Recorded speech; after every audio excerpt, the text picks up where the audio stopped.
बीते 39 दिन केवल अमेरिका, इजराइल, ईरान और मिडिल ईस्ट के लिए ही नहीं, ये सभी के लिए विनाशकारी साबित हुआ। ईरान के स्ट्रेट ऑफ हॉर्मुज बंद करने से पूरी दुनिया को तेल और गैस जला रहे हैं, लेकिन अब यह युद्ध क्या अपने आखिरी पड़ाव पर है?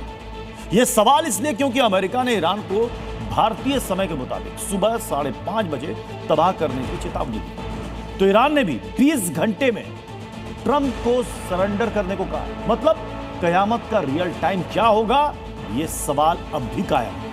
क्या ईरान में महातबाही का टाइमर ऑन हो गया या ईरान के आगे सरेंडर कर देंगे ट्रंप?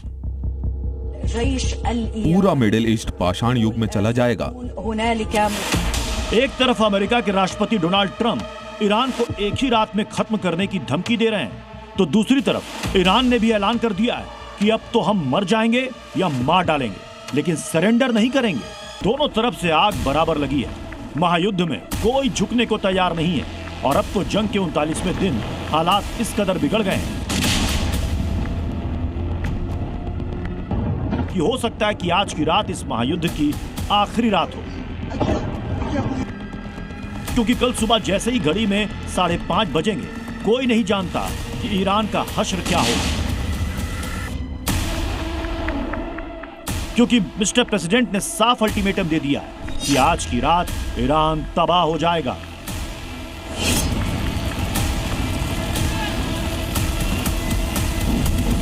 एक ही रात में पूरा देश तबाह हो सकता है और वो रात शायद कल रात की ही हो। ट्रंप की इस चेतावनी के बाद से दुनिया एक ही सवाल पूछ रही है, मंगलवार की रात क्या होगा? ट्रंप का दावा तो यही कहता है कि ईरान में मंगलवार की रात के बाद कुछ भी नहीं बचेगा। इसे ट्रंप की सनक कह लीजिए या कुछ और, लेकिन वो खुलेआम ईरान को नक्शे से मिटाने की चेतावनी दे चुके हैं।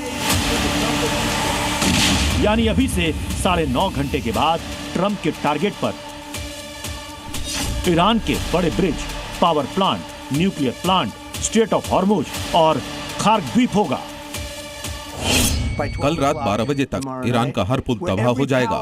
ईरान के सभी बिजली संयंत्र ठप हो जाएंगे, जलकर राख हो जाएंगे, विस्फोट होंगे और फिर कभी इस्तेमाल नहीं किए जा सकेंगे। मेरा मतलब है 12 बजे तक पूरी तरह से ध्वस्त हो जाएंगे और अगर हम चाहें तो ये सब 4 घंटे के भीतर हो जाएगा। ईरान ने ट्रंप से ना समझौता किया, ना हॉर्मुज स्ट्रेट खोला, ना जमीनी ऑपरेशन को अंजाम तक पहुंचने दिया और उसके 2 पायलटों को ईरान के कब्जे से बाहर निकालने के लिए अमेरिका को जो नाको चने चबाने पड़े, ये तो ट्रंप कभी भूल नहीं पाएंगे। और अब तो ईरान ने ट्रंप के अल्टीमेटम के खिलाफ ट्रंप को सरेंडर करने की ही धमकी दे दी है। ईरान ने कहा है कि ट्रंप के पास 20 घंटे हैं कि वो ईरान के सामने आत्मसमर्पण कर दें, वरना पूरे मिडिल ईस्ट को पाषाण युग में वापस भेज देंगे। ईरान के 20 घंटे तो अमेरिका की डेडलाइन से पहले ही खत्म हो रहे हैं। अगर अमेरिका और इजराइल ईरान के महत्वपूर्ण बुनियादी ढांचों को निशाना बनाते हैं तो इससे न सिर्फ ईरान बल्कि पूरा मध्य पूर्व पाषाण युग में चला जाएगा। ट्रंप की जिद और ईरान के जवाब हम नहीं रहे, इसलिए सवाल खड़ा हो गया है, कयामत का रियल टाइम 9.5 घंटे है या 20 घंटे? कौन किसे पाषाण युग में ले जाएगा? क्योंकि ईरान ने अमेरिका को रोकने के लिए ह्यूमन शील्ड वाली रणनीति अपनाई है। ईरान इधर अमेरिका के खिलाफ रणनीति बनाकर बैठा है और उधर इजराइल पर मिसाइल और ड्रोन अटैक की लगातार बरसात कर रहा है। रात भर ईरान ने इजराइल की राजधानी तेल अवीव पर भीषण अटैक किए हैं, जिससे हुई तबाही की एक झलक ये इमारत है जिससे मिसाइल अटैक से भारी नुकसान हुआ है। इसकी दूसरी मंजिल के शीशे टूट गए, आसपास मलबा बिखरा दिखा और इमारत से धुआं निकलता नजर आया। हाइफा में भी ईरानी हमले के बाद सड़क पर गाड़ियां खिलौनों की तरह बिखरी दिखी। यानी ना ईरान हमला कम करने के मूड में है और ट्रंप के लिए तो यह जंग नाक की लड़ाई बन गई है, क्योंकि ट्रंप पहले ही 5 बार डेडलाइन बदल चुके हैं। अब तो डेडलाइन बदल नहीं सकते, इसलिए पूरे विश्व की नजर घड़ी की सुइयों और टीवी स्क्रीन पर टिकी है।